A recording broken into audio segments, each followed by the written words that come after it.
afternoon, Year 5, and welcome to today's English lesson. As usual, I'd like to open up your books, English at the top of the page, today's LO, which is to discuss opinions, as well as today's date, which is Thursday, the 28th of January. Now, as I mentioned yesterday, we finally finished The Highwayman. Now, I know a lot of you weren't so sure about that book, had some mixed reviews about it. A lot of people didn't really like the poem. Thought it was a bit confusing, a little bit boring, a little bit weird about love, and a bit icky and soppy and horrible. So we've got a completely different book today, and we will be doing that on a book called The Adventures of Odysseus. Okay, so you might just want to have a little think about what that might be about and what it might mean. And what I'm going to do is I'm going to now read you the prologue of the book, the opening kind of introductory paragraph to the book. So what I want you to do is just read it along with me. I'll put the slides on the PowerPoint, the images of the book on the PowerPoint, and just read it along with me and just listen as we go. So, prologue. One bright morning, Prince Paris was out hunting. He was climbing the high rocky slopes of Mount Ida.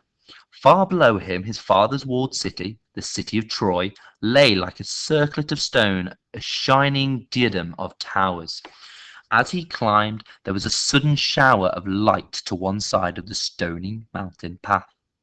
Paris turned and saw Hermes, the messenger of the gods. He knew him at once by his winged sandals.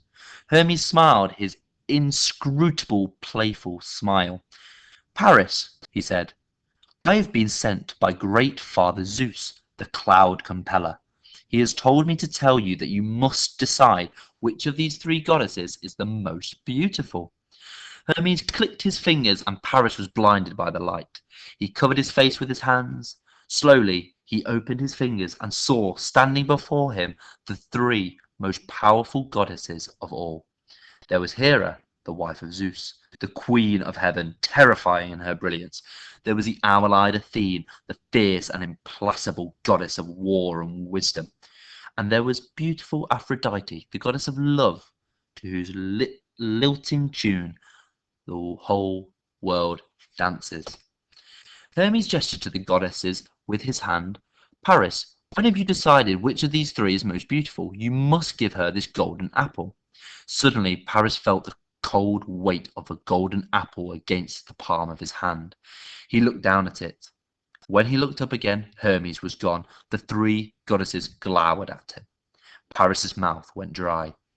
He knew that if he chose one, the others would hate him, and the hatred of a goddess is something to be avoided at all costs.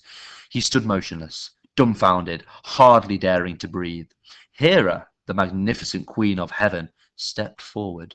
She whispered urgently, "Paris, choose me, and I will give you power. Choose me, and I will make you a great king. Half the world will be yours." She stepped back. Athene came forward, her grey eyes shining with light.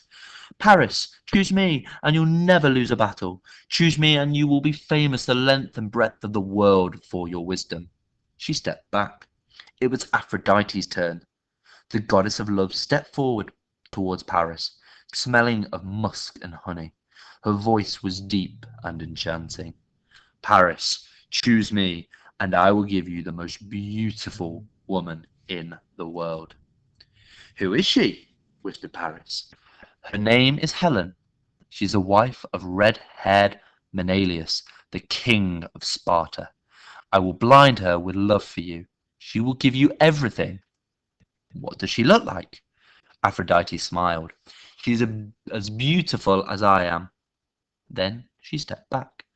Paris lifted the golden apple above his shoulder. The choice was clear as daylight. "The golden apple goes to Aphrodite." Aphrodite was true to her word. She made Helen fall in love with Paris. Paris stole her from her husband and carried her across the blue Aegean Sea to the city of Troy. Menelaus was beside himself with rage. He sent messages to all the other Greek kings. Agamemnon, Nestor, Ajax, Odysseus, and a huge army set sail. For 10 long years they laid siege to Troy. Hera and Athene, furious that they hadn't been given the golden apple, threw in their lot with the Greeks. And those vengeful goddesses didn't rest until Troy's walls were crumbling blood-soaked rubble, and Paris was dead. When the city had been destroyed, when Menelaus had won back his wife, the Greek kings set sail for home, swollen with pride, their ships crammed with the spoils of war. Okay, so that is the prologue now of the introductory kind of chapter of the book. So what I want you to do now, just kind of like a reading for meaning task, is I want you to just tell me a few little things about what you thought about the introduction. So what you liked about it, what you didn't like about it. What type of story was this, and how do we know this? Okay, so was it a fiction book? Is it a non-fiction book? You tell me. Does anything confuse you in the open section of the book? So that's entirely up to you. Is there anything in there that you're a bit puzzled about and don't understand? And does it remind you of any other stories that you know? Okay, so answer them questions for me. Pause the PowerPoint, and then there's another task I'd like you to do afterwards. Okay, so you should have paused that and completed that now. So let's have a look then. So what were the name of the gods mentioned in the prologue? Okay, so you should have a little think, but they are all here for you. So we've got Zeus, the king of gods, you've got Hera, Athene, Aphrodite, Hermes, and Poseidon. Okay, so these are all the gods that were mentioned in the prologue, and I think some extras as well, to be fair. And now what I want you to do is I want you to choose one. So choose one of these 6 gods. I don't mind who, okay? Any of them. And what you're going to do after you've chosen that god is you're going to create a poster about them. So I want you to include loads of facts and information about your god, okay? So maybe like what kind of god they are, so what they the god of. There might be like Poseidon's the god of water and sea. Do they have any interesting stories or any like myths about them you could maybe tell me about? Are they related to any other gods? Okay, so all of those kind of informations.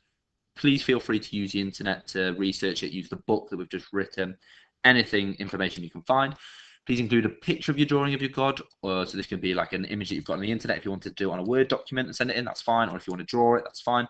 And make sure that your god actually looks like your god. So to do this, you might want to include symbols. So for example, if you chose Zeus, he's obviously the king of all the gods.